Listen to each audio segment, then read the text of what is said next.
Бәріне сәлем. Сіздермен өте қарапайым холодильникте бар заттармен дайындалатын салаттың түрімен бөлісемін.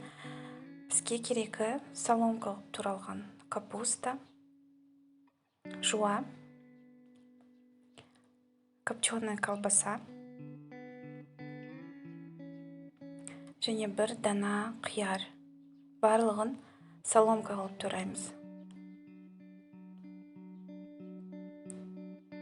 Сонында консервіленген горохты қосып, тұзымызды, майонезімізді қосып, салатты жақсылап араластырамыз.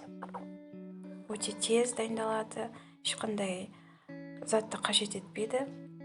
Холодильникте бар заттармен жасалатын өте қарапайым салаттың бір түрі.